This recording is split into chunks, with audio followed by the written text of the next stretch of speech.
Friends, আজকে আমি আপনাদের সাথে আলু এবং ঢেঁড়সের একটা নতুন রেসিপি শেয়ার করছি। আশা করছি আমার এই রেসিপিটি ভালো লাগবে। এটা শুধু ভাত নয়, রুটি এবং পরোটার সাথে খেতেও কিন্তু দারুণ লাগে। রেসিপিটি ভালো লাগলে প্লিজ চ্যানেলটা সাবস্ক্রাইব করে অল অপশন সিলেক্ট করে পাশে থাকবেন। তো ঢেঁড়সের রেসিপিটি তৈরি করার জন্য এখানে আমি প্রায় ৩০০ গ্রামের মতো নিয়েছি ঢেঁড়স। তো প্রথমে ঢেঁড়সটা খুব ভালোভাবে ধুয়ে নিতে হবে, তারপর কিন্তু ঢেঁড়সটা কেটে নিতে হয়। তো ঢেঁড়সটা ধুয়ে নেওয়ার পর আমি পিছনের যে অংশ সেটা বাদ দিয়ে দিলাম আর এই সামনের অংশটা বাদ দিয়ে দিলাম। এরপর ঢেঁড়সটা প্রায় ১ ইঞ্চির মতো পুর করে এইভাবে কেটে নিতে হবে। তো ঠিক এইভাবে সবগুলো ঢেঁড়স আমি একসঙ্গে কেটে নিচ্ছি। তো ঢেঁড়সটা কেটে নেওয়া হয়ে গেল। এখন আমি এখানে নিয়েছি আলু। তো আলুটা আমি ঠিক এভাবে লম্বা করে স্লাইস করে কেটে নিয়েছি। আর প্যানে দিয়ে দিলাম প্রায় ৩ টেবিল চামচের মতো তেল। তেলটা গরম হয়ে যাওয়ার পর এখানে আলুগুলো দিয়ে দিতে হবে। এরপর এখানে দিয়ে দিচ্ছি হলুদ গুঁড়ো ১/২ চা চামচ আর এখানে দিতে হবে ১/২ চা চামচের মতো লবণ। তো লবণ এবং হলুদটা দিয়ে খুব ভালোভাবে আলুর সঙ্গে মিশিয়ে নিতে হবে। চাইলে এখানে একটু লাল মরিচ গুঁড়ো দিতে পারেন।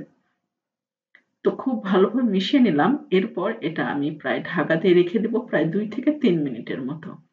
আর গ্যাসের ফ্লেমটা মিডিয়ামে রেখে। তো ৩ মিনিট পর আমি ঢাকাটা উঠিয়ে নিলাম। দেখুন আলুটা কিন্তু আমার খুব ভালোভাবে সেদ্ধ হয়ে গেছে। এই পর্যায়ে মিডিয়াম হিটে আলুগুলো খুব ভালোভাবে ভেজে নিতে হবে।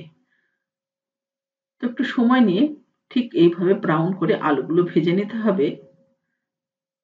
আলুগুলো যখন ঠিক এরকম ব্রাউন হয়ে আসবে তখন আমি আলুগুলো উঠিয়ে নিচ্ছি। তো আলুগুলো উঠিয়ে নিলাম।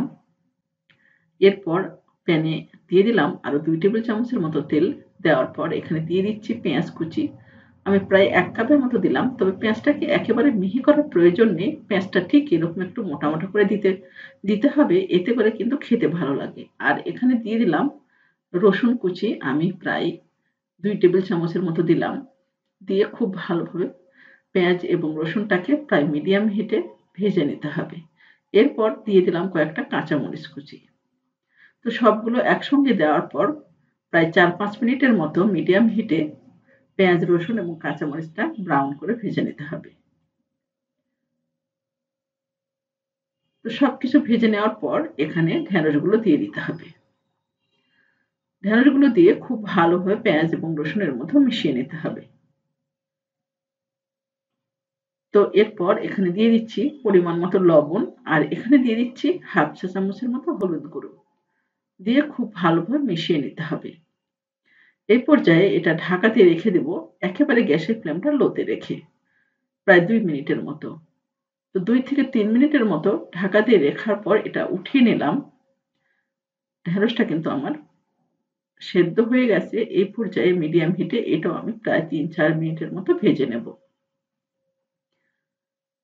তো ঢেঁড়সটা এমনভাবে ভাজতে হবে যেন উপরেরটা একেবারে গোটা, গোটা থাকে, ভিতরটা কিন্তু সুন্দর সেদ্ধ হয়ে যায়। একেবারে গলে যাবে না ঢেঁড়সগুলো। গলে গেলে কিন্তু টেস্ট লাগবে না। এরপর এখানে আলুটা দিয়ে দিতে হবে। দিয়ে খুব ভালোভাবে মিশিয়ে নিতে হবে। আর গ্যাসের ফ্লেমটা একেবারে লোতে রেখে। তো মিডিয়াম হিটে প্রায় ২ মিনিটের মতো আলু এবং ঢেঁড়সটা এইভাবে নেড়ে নিতে হবে। এরপর গ্যাসটা বন্ধ করে দিতে হবে। আমার কিন্তু একদম রেডি হয়ে গেল আলু এবং ঢেঁড়সের রেসিপি। এটা খেতে কিন্তু দারুণ লাগবে। শুধু ভাত নয়, রুটি এবং পরোটার সাথেও ভালো লাগবে। রেসিপিটি কেমন লাগলো তা অবশ্যই জানাবেন আর অবশ্যই এইভাবে ট্রাই করবেন। ভালো লাগলে প্লিজ লাইক, কমেন্ট এবং শেয়ার করে পাশে থাকবেন।